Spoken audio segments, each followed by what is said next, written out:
আসসালামু আলাইকুম। সংবাদে আপনাদের সবাইকে স্বাগত জানাচ্ছি। আমি ফিরোজ তোহা। শুরুতেই আরবে কেবলস সংবাদ শিরোনাম। পুরোদমে ইরান, ইসরায়েল এবং নিরীহ ফিলিস্তিন ও হুতি বিদ্রোহীদের মাঝে ভয়ানক যুদ্ধ চলছে। আর এরই মাঝে আমাদের হাতে এসেছে যুদ্ধের সব থেকে তাজা আপডেট সংবাদ। প্রথমেই জানাবো, ইয়েমেনে মার্কিন বিমান হামলা, নিহত 6। ইয়েমেনের দক্ষিণ অঞ্চলে যুক্তরাষ্ট্রের বিরুদ্ধে বিমান হামলা চালানোর অভিযোগ উঠেছে। এতে আল জঙ্গি সংগঠনের 5 সদস্য নিহত হয়েছে বলে দাবি করা হয়েছে। ইয়েমেনের দুটি নিরাপত্তা সূত্র এএফপিকে আজ এই তথ্য জানিয়েছে খবর আরব নিউজের। এরপর জানাবো, একদিনে গাজার 100 লক্ষ্য বস্তুতে ইসরায়েলের বিমান হামলা। ফিলিস্তিনের গাজা উপত্যকায় অন্তত 100টি লক্ষ্য বস্তুতে বিমান হামলা চালিয়েছে ইসরায়েল। আজ দিনভরে সব হামলা চালায় দখলদার বাহিনী, আজ এমন দাবি করেছে ইসরায়েল সেনাবাহিনী। এদিকে সাগরে নৌকাডুবি, 4 শতাধিক রোহিঙ্গার মৃত্যুর আশঙ্কা। সাগরে দুটি নৌকাডুবির ঘটনায় মিয়ানমারের সংখ্যালঘু রোহিঙ্গা মুসলিমদের অন্তত 427 জন মারা যেতে পারে বলে জানিয়েছে জাতিসংঘ। এই আশঙ্কা সঠিক হলে তা হবে এই নিপীড়িত জনগোষ্ঠীর জন্য আরেকটি বড় প্রাণঘাতীর ঘটনা। আজ আল জাজিরার এক প্রতিবেদনে বিষয়টি নিশ্চিত করা হয়েছে। এবারে জানাবো, ড্রিঙ্কসের মোড়কের আড়ালে ভারতে পাচার হচ্ছে সিগারেট। বাংলাদেশি কোমল পানীয় ফ্রানের লিচি ড্রিঙ্কসের মোড়কের আড়ালে ভারতে পাচার হচ্ছে বাংলাদেশি সিগারেট। আসামের মুম্বাই পাচারের আগে এমন এক চালানের ট্রাক বাজেয়াপ্ত করা হয়েছে যার বাজার মূল্য 1 কোটি রুপি, যা বাংলাদেশি টাকায় 1 কোটি থেকেও বেশি। এবং সর্বশেষ জানাবো, নির্বাচনের আগে সংস্কার ও বিচারের প্রক্রিয়া দৃশ্যমান চায় জামাত। অন্তর্বর্তীকালীন সরকারের প্রধান উপদেষ্টা ড. মোহাম্মদ ইউনূসের সঙ্গে বৈঠকে নির্বাচনের আগে বিচারিক প্রক্রিয়া দৃশ্যমান করার দাবি জানিয়েছে বাংলাদেশ জামাত ইসলাম। আজ বৈঠক শেষে ব্রিফিংয়ে এমনটা জানিয়েছে দলটির আমির ডাক্তার শফিকুর রহমান। প্রিয় দর্শক, এতক্ষণ শুনছিলেন সংবাদ শিরোনাম, এবারে বিস্তারিত। তবে তার আগে বন্ধুরা, অনুরোধ থাকবে এই সংবাদটিতে একটি লাইক দিন। এই চ্যানেলে আপনি নতুন হয়ে থাকলে আমাদের সংবাদটি দেখতে দেখতে চ্যানেলটি সাবস্ক্রাইব করে রাখুন। কমেন্ট করে বন্ধুরা আপনার মূল্যবান মতামত জানিয়ে দিন আপনি বিশ্বের কোন দেশ থেকে বা বাংলাদেশের কোন স্থান থেকে আমাদের সংবাদটি দেখছেন এবং শুনছেন। এবারে বিস্তারিত। ইয়েমেনে মার্কিন বিমান হামলা, নিহত 6। ইয়েমেনের দক্ষিণ অঞ্চলে যুক্তরাষ্ট্রের বিরুদ্ধে বিমান হামলা চালানোর অভিযোগ উঠেছে। এতে আল কায়েদের 5 সদস্য নিহত হয়েছে। ইয়েমেনের দুটি নিরাপত্তা সূত্র এএফপিকে এই তথ্য জানিয়েছে খবর আরব নিউজের।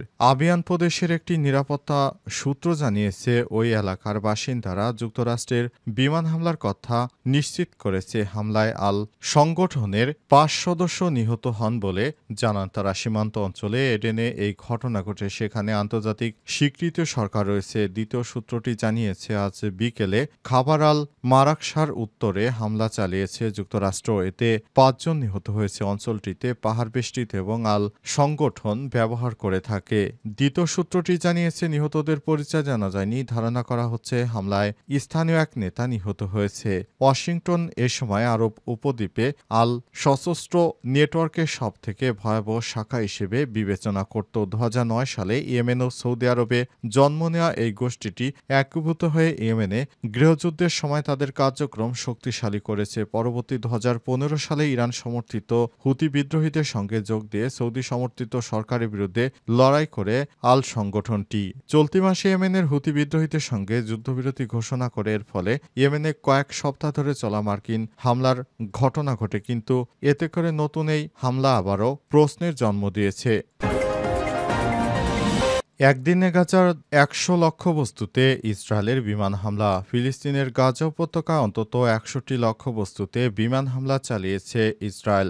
আজ দিনভরে সব হামলা চালায় দখলদার বাহিনী, আজ এমন দাবি করেছে ইসরায়েলি সেনাবাহিনী। সেনাবাহিনীর এক বিবৃতিতে বলা হয়েছে এসব হামলায় ফিলিস্তিনি যোদ্ধাদের পাশাপাশি তাদের ব্যবহৃত টানেল এবং অবকাঠামো এবং অন্যান্য লক্ষ্যবস্তুতে আঘাত হানা হয়েছে। গাজা জুড়ে ইসরায়েলের সব হামলায় 70 জনের বেশি ফিলিস্তিনি নিহত হয়েছে। এদিকে এদিকে উপত্যকার এক চিকিৎসকের বাড়িতে বর্বর হামলা চালিয়েছে দখলদার ইসরায়েল। এতে ওই নারী চিকিৎসকের পরিবারের 10 জন সদস্যের 9 জনই নিহত হয়েছে। এছাড়াও তার আরেক সন্তান ও স্বামী গুরুতর আহত অবস্থায় চিকিৎসা নিচ্ছে। শুক্রবার গাজার খান ইউনুসে এই ভয়াবহ হামলা চালান দখলদার বাহিনী। আল নাজার নামে এক চিকিৎসক নাসের হাসপাতালে কাজ করতেন।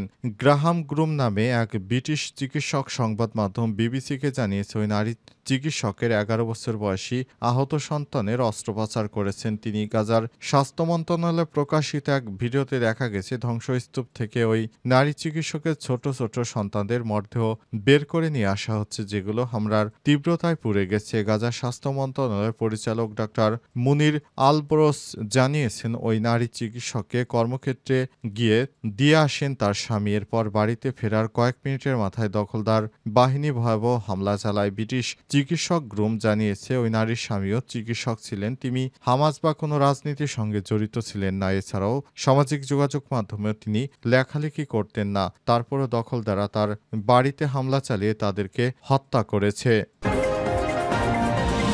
সাগরে 2 নৌকাডুবি, 4 শতাধিক রোহিঙ্গার মৃত্যুর আশঙ্কা। সাগরে নৌকাডুবির ঘটনায় মিয়ানমারের সংখ্যালঘু রোহিঙ্গা মুসলিমদের অন্তত 427 জন মারা যেতে পারে বলে জানিয়েছে জাতিসংঘ।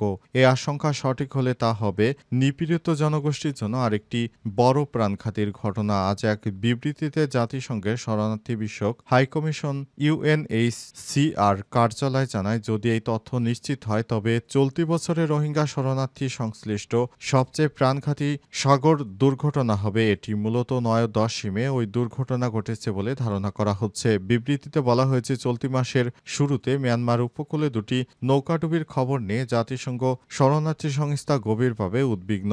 এই নৌকাডুবির প্রকৃত পারিপার্শ্বিক অবস্থা সম্পর্কে নিশ্চিত হতে তারা এখনও কাজ করে যাচ্ছে। জাতিসংঘের শরণার্থী বিষয়ক ব্যবস্থার বিবৃতিতে বলা হয়েছে, নৌকাগুলোতে থাকা রোহিঙ্গারা হয় বাংলাদেশের কক্সবাজার শরণার্থী শিবির ছেড়ে যাচ্ছিলেন কিংবা মিয়ানমারের পশ্চিমাঞ্চলে রাখাইন রাজ্য থেকে পালাচ্ছিলেন। সংস্থার প্রাথমিক তথ্য থেকে জানা গেছে 9 মে 267 জন যাত্রী বহনকারী একটি নৌকা ডুবে যায়। এর মধ্যে 66 জন বেঁচে যান। পরে 10 মে 247 জন রোহিঙ্গা বহনকারী আরেকটি নৌকা উল্টে যায়, যেখানে মাত্র 21 জন জীবিত উদ্ধার করা হয়েছে। সামাজিক যোগাযোগ মাধ্যম এক্সের একটি পোস্টে UNHCR এর হাই কমিশনার ফিলিপ্পো গ্রান্ডি বলেছেন, এই 2 মর্মান্তিক খবর রোহিঙ্গাদের চরম দুর্দশার একটি স্মারক এবং বাংলাদেশের শরণার্থীরা যে কঠিন পরিস্থিতিতে রয়েছে তার প্রতিফলন, যেহেতু মানবিক সহায়তা ক্রমেই কমে আসছে।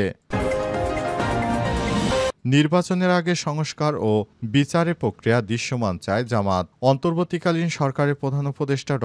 মোহাম্মদ ইউনূসের সঙ্গে বৈঠকে নির্বাচনের আগেই বিচারিক প্রক্রিয়া দৃশ্যমান করার দাবি জানিয়েছে বাংলাদেশ জামাতে ইসলাম। আজ বৈঠক শেষে ব্রিফিংয়ে এমনটা জানিয়েছে দলটির আমির ড.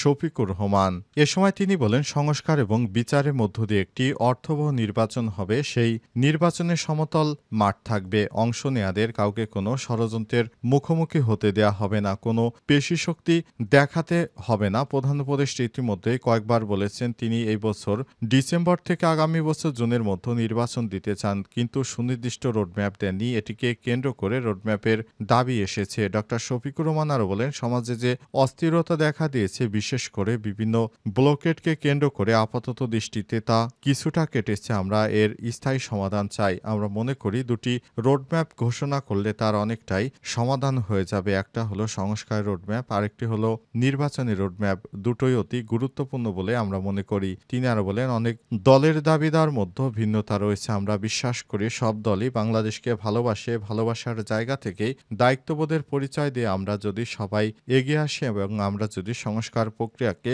অর্থবহ সহযোগিতা করি, তাহলে এটি অর্থবহ সংস্কারের মধ্য দিয়ে একটি অর্থবহ নির্বাচন হতে পারে। আমরা সেই দিনের অপেক্ষায় রয়েছি।